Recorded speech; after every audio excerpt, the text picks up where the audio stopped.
Elle a refusé qu'il mange dans la maison, simplement parce que ce n'est pas son enfant. Pourtant, c'est un enfant orphelin. Il n'a plus de père. Il n'a plus de mère. Il n'a que ses larmes et sa faim. Son grand frère de cœur avait eu pitié de lui et lui avait donné de la nourriture. Mais à ce moment-là, la coépouse est sortie brusquement de sa chambre. En voyant son propre enfant tendre à manger à cet orphelin, elle s'est énervée. Elle a arraché la nourriture des mains de son fils et l'a renversée par terre en disant « Il ne mangera pas ici, pas dans cette maison. Pose-toi une question, cher abonné, et si cet enfant, c'était le tien? Ou même toi, dans ton enfance ?» La méchanceté peut parfois habiter ceux qu'on pense les plus proches. Pendant ce temps, le mari venait juste de quitter la maison, en partance pour une mission. Depuis le portail, il a tout vu. Il l'a regardé, choqué, sans dire un mot. Le cœur lourd. Et comme si cela ne suffisait pas, elle a dit « Sa mère avait préparé quoi ici pour lui avant de mourir? Quel cœur peut prononcer de telles paroles? Où est passé l'amour, la compassion, l'humanité ?» Puis elle a commencé à l'insulter. Mais là, chose surprenante, son propre enfant s'est levé contre elle. Il lui a dit « Maman, pourquoi il ne mangerait pas? Ce que tu fais là, ce n'est pas bien. Il t'a fait quoi ?»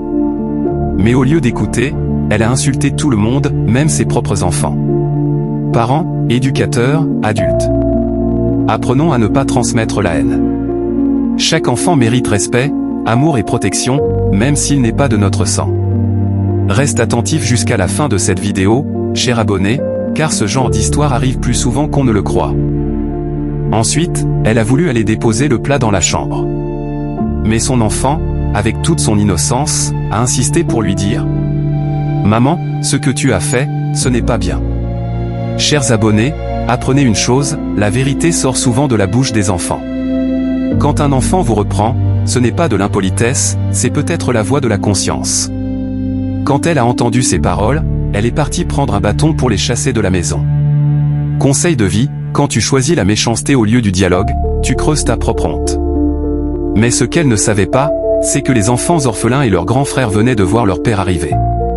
Ils ont vite couru à sa rencontre et lui ont dit « Bonne arrivée, papa !»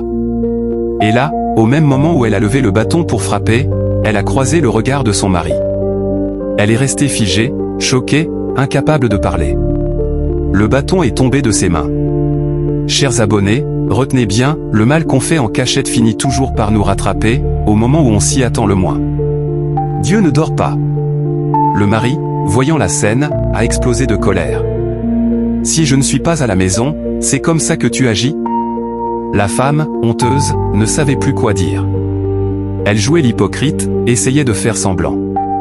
Dans la vie, le masque de l'hypocrisie tombe toujours face à la vérité. Tu peux tromper les gens, mais jamais ton cœur, et encore moins Dieu. Le mari a continué. Dis-moi, combien de nourriture ce petit peut-il manger dans une journée? Quelqu'un lui donne à manger, et toi, tu viens tout renverser par terre? Juste parce que sa mère n'est plus là? Tu le traites comme un mendiant? Tu trouves ça normal? Message fort, mes abonnés, perdre une mère ne veut pas dire perdre sa dignité. On ne maltraite pas un enfant parce qu'il est seul.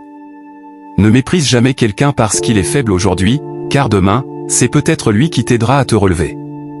Quand il a fini de parler, le père est rentré dans la chambre avec les enfants, laissant derrière lui une femme humiliée par sa propre méchanceté. Mes chers abonnés, je vous aime énormément. Cette histoire est une vraie leçon de vie. Apprenons à aimer, même ceux qui ne sont pas de notre sang. Partagez cette vidéo si vous pensez qu'un seul geste d'amour peut changer la vie d'un enfant. Et vous, qu'en pensez-vous? Dites-le moi en commentaire. On se retrouve demain pour une nouvelle histoire. Que Dieu veille sur vous.